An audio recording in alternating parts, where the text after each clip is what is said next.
নমস্কার শ্রোতা বন্ধুরা, এসো গল্প শোনাই চ্যানেলের আজকের গল্পের আসরে আপনাদের সবাইকে স্বাগত জানাই। আজ আমি আপনাদের পড়ে শোনাব সায়ন্তনী পুততুণ্ড রচিত অধিরাজ সিরিজের রহস্য উপন্যাস কাঁটা রিভিজিটেড এর তৃতীয় পর্ব। উপন্যাস পাঠ শুরু করার আগে আপনাদের সকলের কাছে আমার বিনীত অনুরোধ, যদি আমার উপস্থাপনা ভালো লাগে তাহলে ভিডিওটিতে একটা লাইক করে দেবেন, ভিডিওটি আপনার বন্ধু পরিচিতজনদের মধ্যে শেয়ার করে দেবেন। আর যদি আপনি এই চ্যানেলে প্রথমবার এসে থাকেন এবং এখনও চ্যানেলটি সাবস্ক্রাইব না করে থাকেন তাহলে চ্যানেলটি সাবস্ক্রাইব করে পাশে থাকা নোটিফিকেশন বেলটি প্রেস করে দেবেন। এতে চ্যানেলে নতুন কোনো গল্প বা চলতি উপন্যাসের পরবর্তী পর্ব আপলোড হলেই আপনার ডিভাইসে তার নোটিফিকেশন পৌঁছে যাবে। আপনাদের ভালোবাসা ও সহযোগিতা আমার একান্ত কাম্য। শুরু করছি কাঁটা রিভিজিটেড এর তৃতীয় পর্ব। তপনাচার্যের বাড়ি থেকে বেরিয়ে এসেও প্রায় মিনিট তিনেক কোনো কথা বলতে পারেনি অর্ণব। তার বারবার মনে হচ্ছিল ভদ্রলোক ঠিক কী জাতীয় মানুষ, এক কথায় তাকে ঠিক কী বলা যায়, পাগল, ছিটেল, দাম্ভিক না টিপিক্যাল ঠান্ডা মাথার খুনি। কথাটা অধিরাজকে বলতেই সে দীর্ঘশ্বাস ফেলে। এক কথায় হতভাগ্য ছাড়া আর কিছু বলতে পারছি না ওকে। জিনিয়াসদের যখন মাথা খারাপ হয় তখন তার চেয়ে দুর্ভাগ্যের আর কিছু নেই। অর্ণব মনে মনে স্যারের কথাটাকেই সমর্থন করল। লোকটার দুটো হাতই দুর্ঘটনায় কাটা পড়েছে, মশা মারার ক্ষমতাও নেই, অথচ সেই লোকটাই একের পর এক মানুষ খুন করে যাচ্ছে।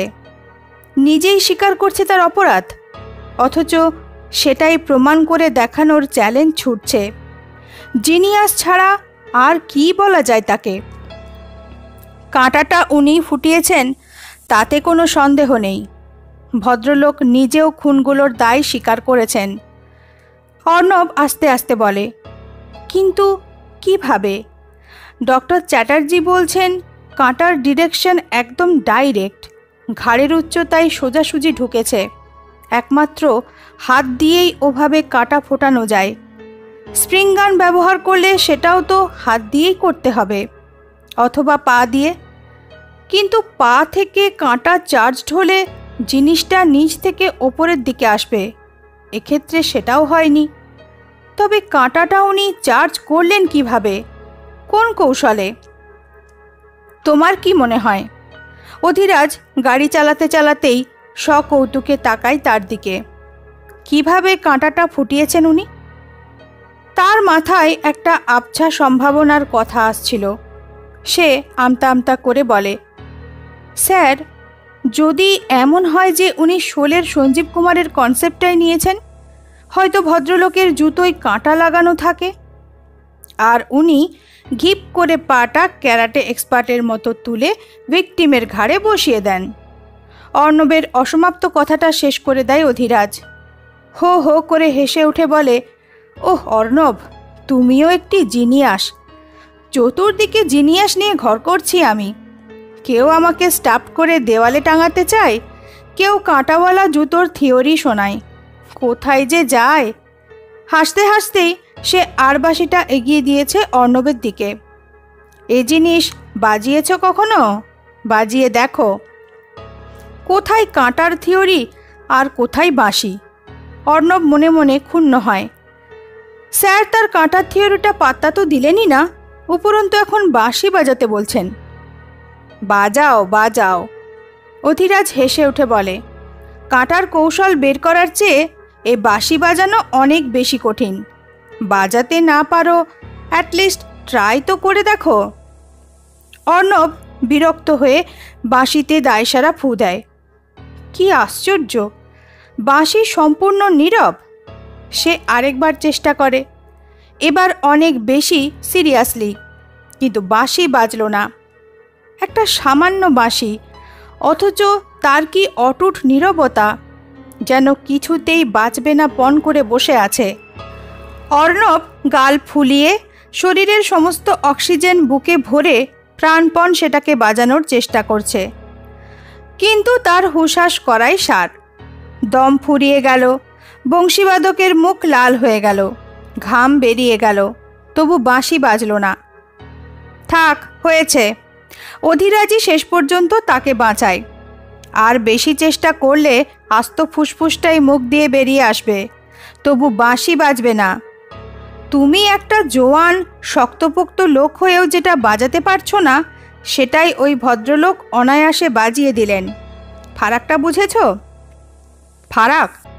হ্যাঁ, বুঝেছে বই কি। সে হাঁপাতে হাঁপাতে বলে, উনি এক্সপার্ট লোক। শুধু এক্সপার্ট নয়, ওনার ফুঁয়ের জোর আর দম তোমার থেকে কয়েকশো গুণ বেশি, ইনফ্যাক্ট অমানসিক জোর। And that's the main point. মানে? অর্ণব বিস্মিত। মানে ভদ্রলোকের হাত নেই বলে তোমরা তার মাথা থেকে পা অবধি সব জায়গাতেই কাঁটা লঞ্চার থাকার আশঙ্কা করছো। স্প্রিং গান থেকে শুরু করেছিলে, হয়তো রকেট লঞ্চারে গিয়ে থামতে। সে হাসছে, কিন্তু আসল জায়গাটায় বাদ দিয়ে গেলে। ভদ্রলোকের মুখ, যেখানে একটা ব্লো পাইপ থাকার প্রবল সম্ভাবনা আমি দেখতে পাচ্ছি, ওটাই আসলে কাঁটাটার নিক্ষেপণ যন্ত্র। তপনাচার্যের দম আর ফুঁয়ের জোর তো নিজের চোখেই দেখলে। রাজকাঁকড়ার কাঁটা ওই এক মোক্ষম ফুঁয়েই ফুল ভেলোসিটিতে বেরিয়ে শিকারের মেডালা অবলাঙ্গেটায় ঢুকে গেছে। Blow pipe? অর্ণব থমকে যায়। কথাটা ভুল বলেননি স্যার। একমাত্র ব্লো পাইপ ব্যবহার করলেই কাঁটা সরাসরি যাবে, কারণ তপনাচার্যের মুখ আর ভিকটিমের ঘাড় প্রায় সমান্তরালে থাকার কথা। কিন্তু ওনার ঘরে তো কোনো ব্লো পাইপ পাওয়া যায়নি ব্লো পাইপের মতো দেখতে কোনো বস্তুও। ব্লো পাইপ আছে, অধীরাজ বলল। তুমি দেখতে পাওনি। সে কি? কোথায়? কোথায় আছে জানলে কি আর হাত গুটিয়ে বসে থাকতাম? তার মুখে এবার চিন্তার ছাপ।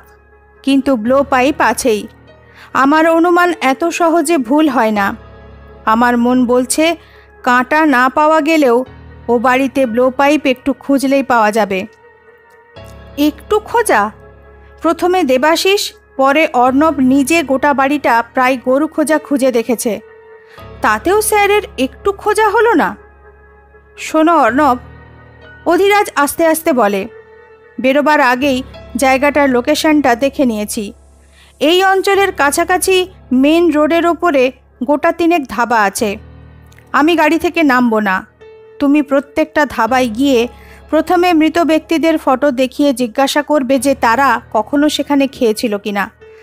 তারপর তপনাচার্যের ফটো দেখিয়ে জানতে চাইবে এই হাতকাটা সাহেব কখনো এখানে এসেছেন কিনা। Okay sir.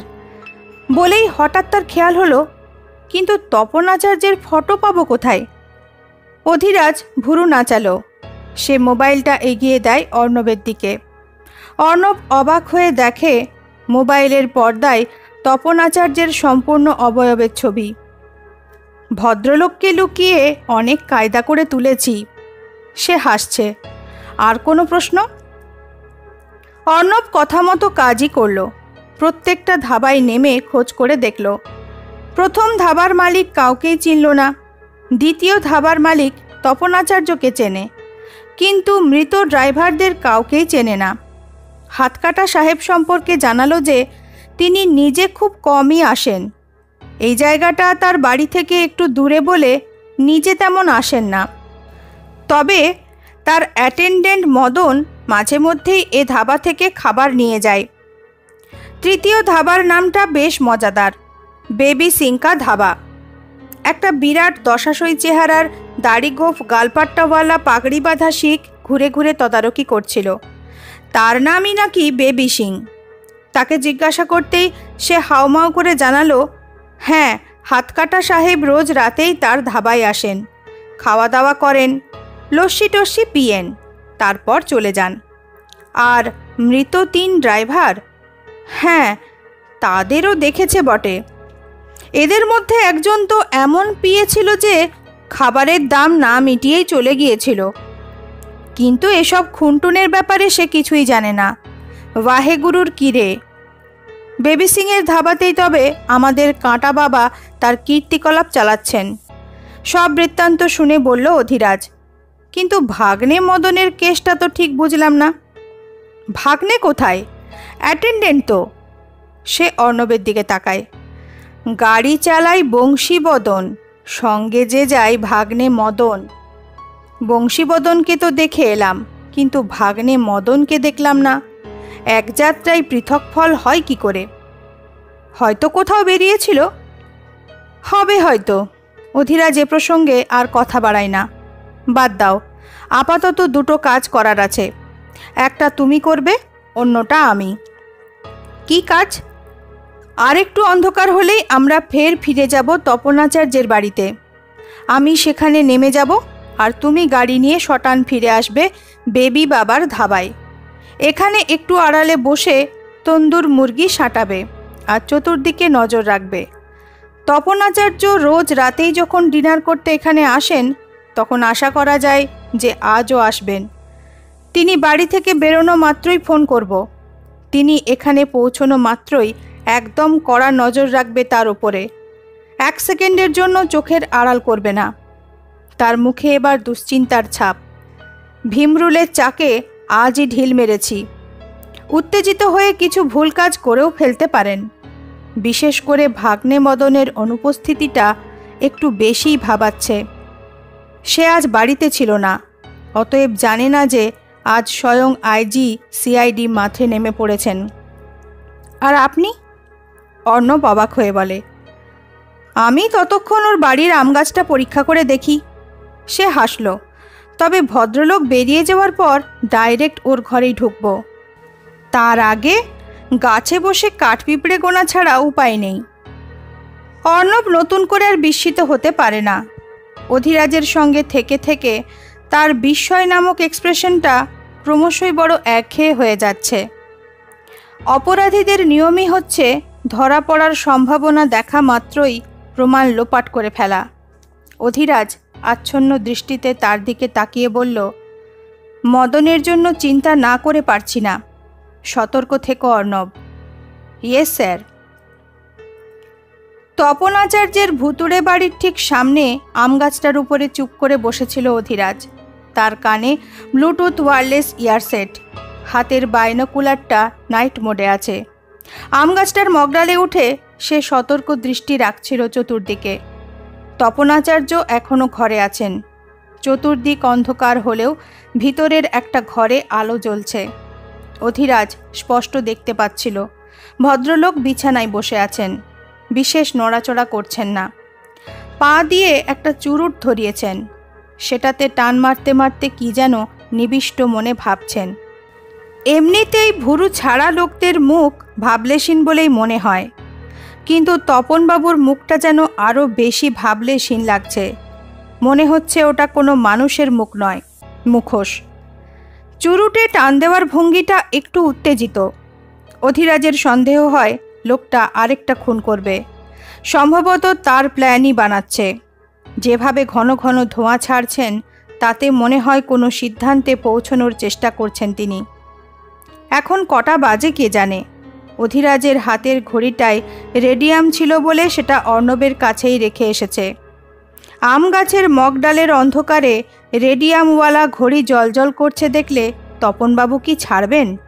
এমনিতেই তার ওপর অল্প বিস্তর লোভ আছে লোকটার, পারলে এখনই দেওয়ালে টাঙিয়ে রাখেন।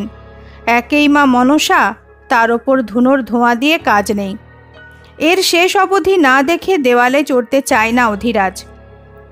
আম গাছের পাতার একটা মজাদার টকটক গন্ধ আছে। হালকাভাবে সেই গন্ধটাই নাকে আসছিল তার। গাছে ওঠার সময় লক্ষ্য করেছে মগডালে একটা বিরাট বোলতার চাক আছে। চাকটা ঠিক তার পেছনেই।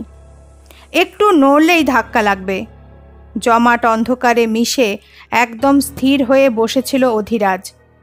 যে ডালে বসে আছে সেটা বেশ স্লিপারি, তাই একদম নড়াচড়া করছে না। এখান থেকে পিছলে নিচে পড়লেই বিপদ। ওখানে স্থির হয়ে বসেই কতক্ষণ কাটল কে জানে। অন্য কেউ হলে অধৈর্য হয়ে পড়ত, কিন্তু যে লোকটা খাড়া পাহাড়ে চড়তে ভালোবাসে, বরফে ঢাকা দুর্গম পথে ট্রেকিং করা যার শখ, স্বাভাবিকভাবেই তার ধৈর্যের বহর অনেক বেশি। সে এক জায়গায় একই রকমভাবে বিন্দু মাত্রও না নড়ে চুপ করে বসে রইল। এভাবেই কেটে যায় ঘন্টার পর ঘন্টা। মূর্তির মতো স্থির হয়ে বসে আছে অধিরাজ। ঘড়ি না দেখলেও বোঝা যায় এখন বেশ রাত। চতুর্দিকে কোনো শব্দ নেই, শুধু নিস্তব্ধতার বুকে ঝিঝির একটানা ডাক, দু একটা পাতা খসার শব্দ। কখনো একটা দুটো বলতা তাকে ছুঁয়ে বোঁ বোঁ করতে করতে চলে যাচ্ছে, কখনো গায়ে এসে বসছেও, তবু অধিরাজ নড়ে না। আশেপাশে তখন জমাট অন্ধকার, অন্যান্য বাড়ির আলো সব নিভে গেছে, কিন্তু তখনও তপনাচার্য ঘরে পায়চারি করে যাচ্ছেন, একটার পর একটা চুরুট খাচ্ছেন। অধিরাজ হিসেব করে দেখল এর মধ্যে কমসে কম হাফ ডজন চুরুট টেনে ফেলেছেন। ভদ্রলোক দিনে ক প্যাকেট চুরুট খান? অবশেষে এই যন্ত্রণাদায়ক প্রতীক্ষার অবসান হলো। ঘরের আলো নিভে গেল। কয়েক মিনিটের অপেক্ষা, তারপরই সে দেখল ভদ্রলোক নিচের দরজা দিয়ে বেরিয়ে এলেন। বেশ কষ্ট করে পা দিয়ে কৌশলে দরজায় তালা লাগালেন। সে অর্ণবের নম্বর ডায়াল করল, ফিসফিস করে বলল, হ্যাঁ তৈরি থাকো, উনি বেরোচ্ছেন। Okay sir.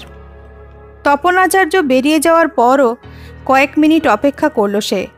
বলা যায় না, যদি কোনো কারণে ভদ্রলোক ফিরে আসেন তাহলেই কেলোর কীর্তি।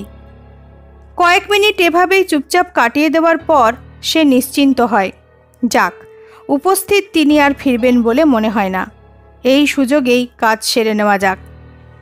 আম গাছের যে ডালটা সরু হয়ে বাড়ির ওপরে জানালা অবধি চলে গেছে সেটাকে দেখলেই ভয় করে। একটু এদিক থেকে ওদিক হলেই পতন অনিবার্য। অধিরাজ কিন্তু অদ্ভুত কৌশলে ডাল ধরেই একটা ভল্ট খেল, সোজা গিয়ে পড়ল জানলার তলায় কার্নিশে। বাড়ির জানলায় কোনো শিক ছিল না, কাঁচের জানলাটা খুলতে পারলেই ভেতরে ঢোকা যাবে। সে দীর্ঘশ্বাস ফেলে। তপনাচার্যকে কাল এই জানলাটা মেরামত করাতে হবে। আশা করা যায় ভদ্রলোক মাইন্ড করবেন না। গ্লাস কাটার সঙ্গে নেই, কিন্তু তাতে কি, হাত তো আছে। 82 শিক্ষার এক ঘুষিতেই ঝনঝন করে ভেঙে পড়ল কাঁচ। হাতটাও কাটল বটে, তবে যে হাত কাঠের টালি ভেঙে অভ্যস্ত তার কাছে এ যন্ত্রণা কিছুই নয়। অধিরাজ তার আহত হাতটা একটু নেড়ে চেড়ে দেখে। দরদর করে রক্ত পড়ছে, কিন্তু সে পাত্তা দিল না, বরং জানলা খুলে ঢুকে গেল ভেতরে। বাড়ির ভেতরে তখন জমাট অন্ধকার। ঠিক কোথায় এসে পড়েছে তা প্রথমেই বুঝতে পারল না। দু একটা আসবাবে হোঁচট খেয়ে পড়তে পড়তে কোনো মতে সামলে নিয়েছে। সম্ভবত এটা দোতলার কোনো একটা ঘর। এ ঘরগুলো সে দেখেনি, তবে দেবাশিস আর অর্ণব দুজনেই এই ঘরগুলো আঁতিপাঁতি করে খুঁজেছে। এখানে তার আর কিছু দেখার নেই, শুধু তপনাচার্যের বসার ঘরটাই দ্রষ্টব্য বিষয়। কিছু পাওয়া গেলে ওখানেই পাওয়া যাবে। অন্ধকারে হাতড়ে হাতড়ে সে ঠিক সিঁড়ি অবধি পৌঁছে গেল। পকেটে একটা মিনি টর্চ আছে ঠিকই, তবু চান্স নিতে পারছে না। বাড়ির মালিক না ফিরুক, তার অ্যাটেন্ডেন্ট চলে আসতে পারে, সাবধানের মান নেই। তাই অন্ধকারেই পা টিপে টিপে অধিরাজ ওপর থেকে নিচে নেমে এলো। সিঁড়ি থেকে নামলেই বসার ঘর। আলোয় একবার দেখে গেছে, অথচ অন্ধকার হয়ে গেলে সবই অচেনা লাগে। অধিরাজ বুঝল এবার তাকে রিস্ক নিতেই হবে। টর্চ ছাড়া সঠিক জায়গাটা খুঁজে বের করা শুধু শক্তই নয়, অসম্ভব। পকেট থেকে মিনি টর্চটা বের করে জ্বালালো সে। আলতো আলোয় এবার স্পষ্ট হলো বসার ঘরটা। আশেপাশে খোঁজাখুঁজি করার কোনো চেষ্টাই তার মধ্যে দেখা গেল না। সে শুধু তপনাচার্যের বসার টেবিলটা পরীক্ষা করে দেখছে। টেবিলের ওপরে একটা ছবি, 2 সুদর্শন পুরুষ আর 2 মহিলার ছবি। এর মধ্যে আর্মির ড্রেস পরা শক্তপোক্ত গড়নের মানুষটি নিঃসন্দেহে কর্নেল তড়িতাচার্য। তার তেজোদ্দীপ্ত ভঙ্গি জানিয়ে দেয় যে ইনি আর্মির লোক। পাশের হাসি মুখের লোকটি তপনাচার্য। বয়স্কা মহিলাটি তাদের মা, আর সুন্দরী ভদ্রমহিলা কর্নেল আচার্যের স্ত্রী। অধিরাজের কষ্ট হচ্ছিল, পরিবারটিকে ছবিতে কি সুখী না দেখাচ্ছে। তপনাচার্যও কি চমৎকার হাসছেন। এই মানুষটাই পুড়ে যাওয়ার আগে এমন সুন্দর দেখতে ছিলেন, কেউ বলবে? এমন সুন্দর হাসি খুশি পরিবারটা কি নির্মমভাবে শেষ হয়ে গেল। ছবির সহাস্য শান্ত মানুষটিও শেষ পর্যন্ত মস্তিষ্ক বিকৃত খুনিতে পরিণত হলেন। এর নাম সময়। মানুষকে দিয়ে কি কি কাজই না করায় সে। না, ইমোশনাল হয়ে পড়লে চলবে না, কাজ সারতে হবে। সে এবার তপন আচার্যের টেবিলটা ভালো করে খুঁজে দেখতে শুরু করে। ভদ্রলোক জাত স্মোকার। বাঁ দিকে ড্রয়ারের মধ্যে গাদা গাদা চুরুটের বাক্স, গোটা তিনেক লাইটার, গোটা পাঁচেক ইন্ডিয়া কিং সিগারেটের প্যাকেট, 3টে অব্যবহৃত শৌখিন অ্যাস্ট্রে, সম্ভবত আইভরির। ধূমপানের শখ আছে বটে। বাঁ দিকে ড্রয়ার খুলতেই চমক। যা খুঁজছিল তা এত সহজে পেয়ে যাবে ভাবতে পারেনি। পরপর সাজানো কয়েকটা ব্লো পাইপের কাটা অংশ। অধিরাজ গুনে দেখল মোট 4টে আছে। লম্বা পাইপ থেকে সামান্য অংশ কেটে নেওয়া হয়েছে। শুধু ব্লো পাইপই নয়, ব্লো পাইপে সচরাচর যে কাঁটা বা ডাট ব্যবহৃত হয় তাও আছে। তার পাশেই আরও 2টো অপ্রত্যাশিত জিনিস, একটা হুইসেল আর একটা নীল রঙের ইনহেলার, খুব সযত্নে রক্ষিত। জিনিসগুলোই একটুও ধুলো পড়েনি। ব্লো পাইপ আর কাঁটাগুলো সে প্লাস্টিকের এভিডেন্স ব্যাগে ভরে নেয়। কি মনে করে যেন হুইসেল আর ইনহেলারটাও নিয়ে নিয়েছে। তপন আচার্যের টেবিলে হুইসেল আর ইনহেলার কি করছে সে বিষয়ে তার একটু সংশয় ছিল, তাই ও দুটো এভিডেন্স ব্যাগে ভরে নিল অধিরাজ। গোটা ঘর খুঁজে আর তেমন সন্দেহজনক কিছু পাওয়া গেল না। টেবিলের পিছনের দেওয়ালে শুধু বাঁশির সারি। কত রকমের আর কত সাইজের বাঁশি যে সেখানে আছে তার হিসেব নেই। অধিরাজ খুব মন দিয়ে বাঁশিগুলো দেখছিল। এই লম্বা লম্বা বাঁশির মধ্যেই কোথাও আস্ত একটা ব্লো পাইপ লুকিয়ে নেই তো? অনেক সময় ব্লো পাইপগুলোকে বাঁশির মতোই দেখতে লাগে। তেমনই হয়তো আপাত নিরীহ বাদ্যযন্ত্রের মধ্যেই ছদ্মবেশে বসে আছে প্রাণঘাতী হাতিয়ার। হঠাৎই তার বুক পকেটের মোবাইলটা সজোরে নড়ে চড়ে উঠল। ভাইব্রেটরে ঘঁ ঘঁ করছে যন্ত্রটা। অধিরাজ ব্লুটুথ ইয়ারসেট অন করল। ইয়েস। ও প্রান্ত থেকে ভেসে এলো অর্ণবের গলা। স্যার, আপনি কোথায়? তার কণ্ঠস্বরে উত্তেজনা আর উদ্বেগ মাখানো। অধিরাজের খটকা লাগে। অর্ণব এত উত্তেজিত কেন? আমি তপন আচার্যের বাড়িতে। সে বলল, কেন বলো তো, কি হয়েছে? তাড়াতাড়ি বেবি সিংয়ের ধাবায় চলে আসুন স্যার। অর্ণবের গলা কাঁপছে। এই মাত্রই এখানে আরেকটা খুন হয়ে গেছে, একদম আমার চোখের সামনে। অর্ণব স্বপ্নেও ভাবতে পারেনি ঘটনাটা এমন ঘটবে। এমনিতেই তার স্যার সম্পর্কে একটু দুশ্চিন্তাই ছিল। তাকে তপন আচার্যের বাড়িতে ড্রপ করে দিয়েও শান্তিতে থাকতে পারেনি সে। তখনই গাড়ি নিয়ে চলে না এসে একটু তফাতে দাঁড়িয়ে দেখছিল। প্রায় প্যান্থারের ক্ষিপ্রতায় লাফ মেরে মেরে গাছে উঠে যাচ্ছেন মার্শাল আর্ট এক্সপার্ট। এমন ভঙ্গিতে সাঁই সাঁই করে গাছে উঠতে সে এর আগে চাইনিজ ফিল্মে জেট লিকে দেখেছে। শাওলিন প্যান্থার বা লেওপার্ড স্টাইলে শিক্ষিত লোকেরা এমনভাবেই গাছে উঠতে পারে। আর এই দুরূহ বিদ্যায় অধিরাজ ব্যানার্জি মাস্টার লোক। স্যার গাছে উঠে যাওয়ার মিনিট 5 পরেই সে ফিরে এসেছিল বেবি সিংয়ের ধাবায়। নির্দেশ আছে ওখানে বসে থাকার, কিন্তু খালি টেবিলে তো বসে থাকা যায় না। অগত্যা প্রথমে তন্দুরি চিকেন আর লস্যি দিয়েই শুরু করলো অর্ণব। তন্দুরি চিকেন যতখানি স্লো মোশনে খাওয়া যায় ঠিক ততটাই আস্তে আস্তে খাচ্ছিল। বারবার অধৈর্য হয়ে ঘড়িও দেখছিল। একটা ফুল প্লেট তন্দুরি চিকেন খাওয়ার পরে পেটে বিশেষ জায়গা থাকার কথা নয়। তার প্লেট দেখতে দেখতেই খালি হয়ে গেল, অথচ তপন আচার্যর দেখা নেই। একটা ভয়াবহ ঢেকুর তুলে অসহায়ভাবে এদিক ওদিক তাকাই অর্ণব। স্যার একই শাস্তি দিয়ে গেলেন তাকে। খাওয়া শেষ হয়ে গেলে এরা বসে থাকতেও দেবে না। আশেপাশে 2-1 দাঁড়িয়ে টেবিল খালি হওয়ার অপেক্ষা করছে, অথচ এখন তার প্রায় সদ্য হরিণ গেলা অজগরের মতো দশা।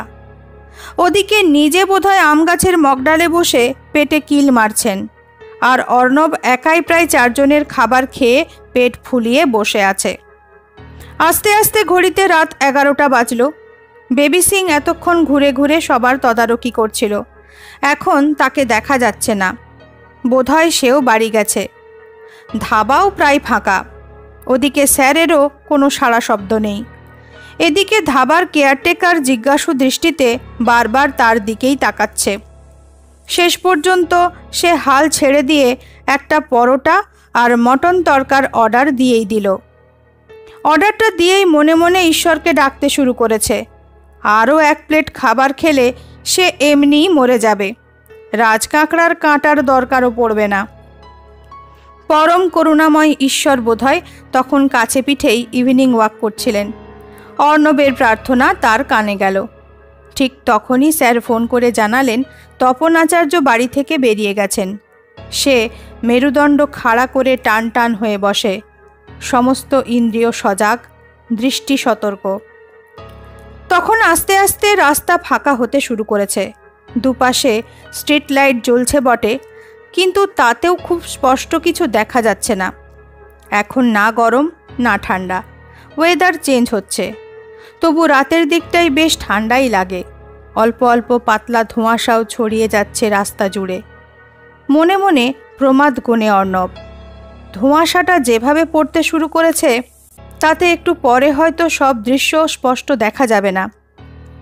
ঠিক 11:15 নাগাদ তপন আচার্যকে দেখতে পেল সে। ধোঁয়াশা ভেদ করে এদিকেই আসছেন। অস্পষ্ট আলোতেও দিব্যি চেনা গেল তাকে। গায়ে পাতলা একটা র্যাপার, তাই পাঞ্জাবির হাতা দেখা যাচ্ছে না। গলায় একটা বড় ব্যাগ ঝোলানো। তাকে দেখেই মুখ ঘুরিয়ে নেয় অর্ণব। কয়েক ঘন্টা আগেই ভদ্রলোকের বাড়ি সার্চ করে এসেছে। ফের ওকে মুখ দেখানোর কোনো ইচ্ছে নেই তার। তপন আচার্য ধাবার কাউন্টারে গিয়ে জানালেন যে আজ তিনি এখানে খাবেন না।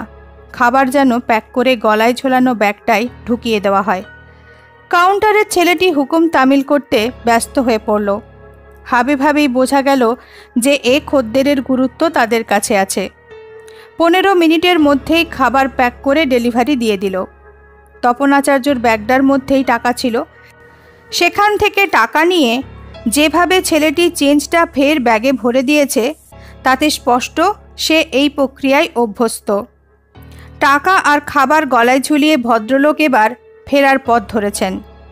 কিন্তু অদ্ভুত ব্যাপার, তার পিছন পিছন আরেকটা লোকও হনহন করে এগিয়ে গেল। লোকটা এতক্ষণ ধাবার এক সাইডেই বসেছিল, এবার তপন আচার্যর পিছু নিয়েছে। অর্থাৎ অর্ণবের মতো সেও এতক্ষণ ওরই অপেক্ষা করছিল।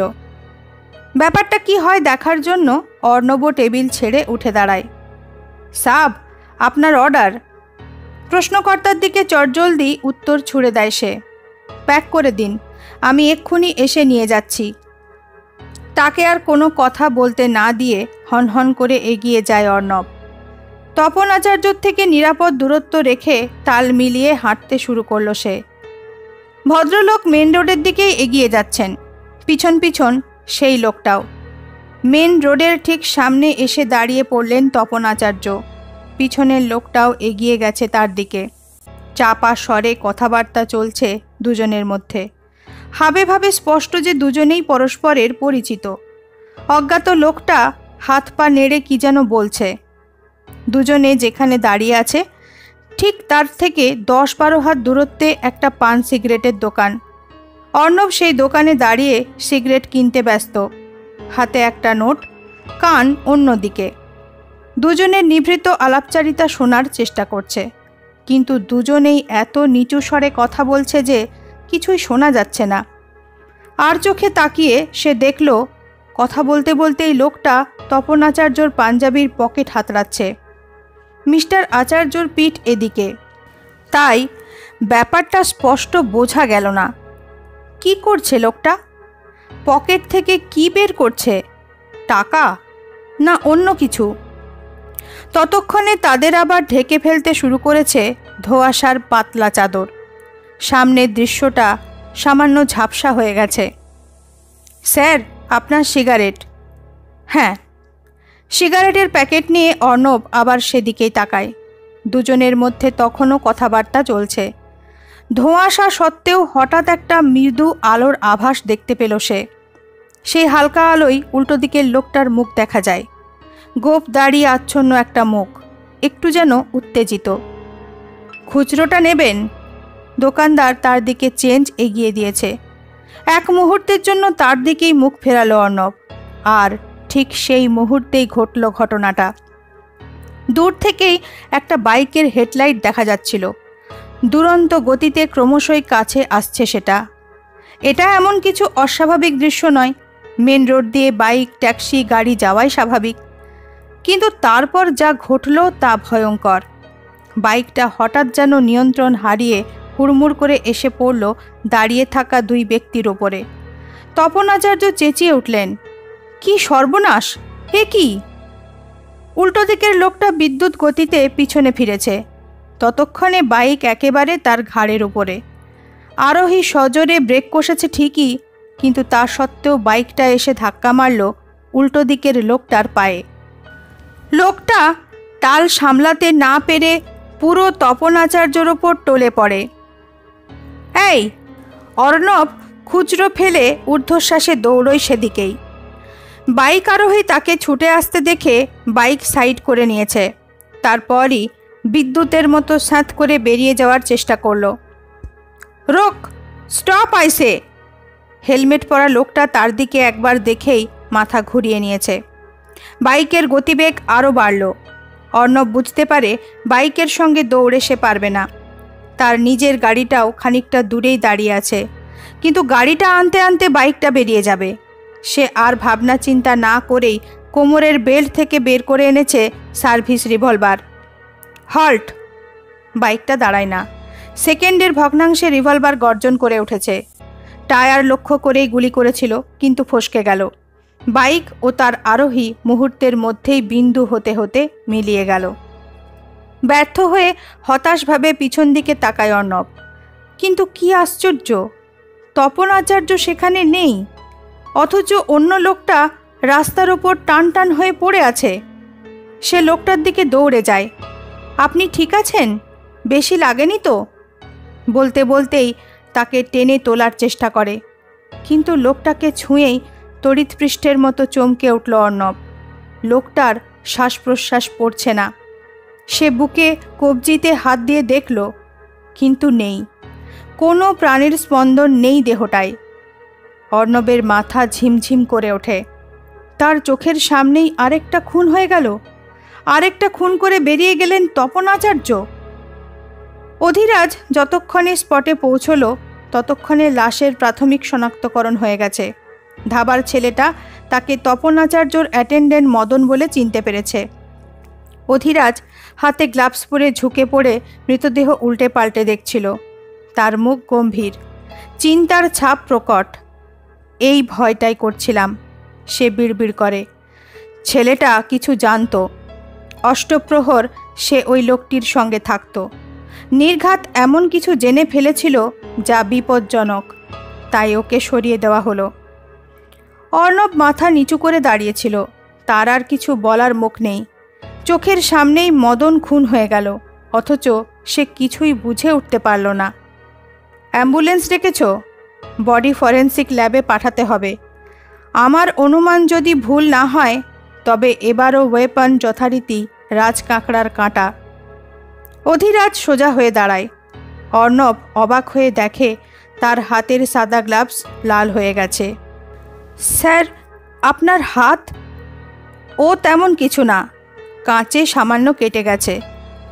তবে তো এক্ষুনি টিটেনাস নিতে হবে। দেখি কতটা কেটেছে। অধিরাজ গ্লাভস খুলে রক্তাক্ত হাতটা দেখায়।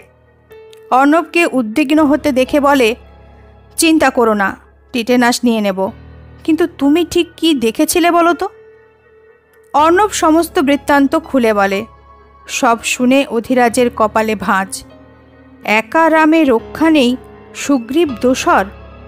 একা তপন আচার্য কি কম উৎপাত ছিলেন যে আরেক বাইক আরোহী আমদানি হলো? বাইকের নম্বরটা দেখতে পেয়েছিলে? সে মুখ কালো করে মাথা নাড়ায়। দেখা উচিত ছিল। অধিরাজ হতাশ হয়ে বলে, আন্তাবড়ি গুলি না ছুঁড়ে বরং সেটাই দেখলে কাজের কাজ করতে। বাইক রাইডার ফসকে গেল, কিন্তু একগাদা কনফিউশন রেখে গেল। এতক্ষণ ভাবছিলাম তপন আচার্য নিজেই খুনগুলো করছেন, বাট এবার আরও একজন দাবিদার যুক্ত হলেন। কে যে কি করে বেড়াচ্ছে ভগবানই জানেন। সে আপন মনেই বিড়বিড় করে। সবই ঠিকঠাক ছিল, কিন্তু বাইক আর তার মালিক মাঝখানে টপকে পড়ে সব ঘেঁটে দিল দেখছি। এখন দুর্বাসার কৃপার জন্য অপেক্ষা করা ছাড়া উপায় নেই। অর্ণব দীর্ঘশ্বাস ফেলে। শেষ হলো অধিরাজ সিরিজের রহস্য উপন্যাস কাঁটা রিভিজিটেডের 3য় পর্ব। উপন্যাসটির পরবর্তী পর্বটি নিয়ে তাড়াতাড়ি ফিরে আসব। সবাই ভালো থাকবেন। নমস্কার।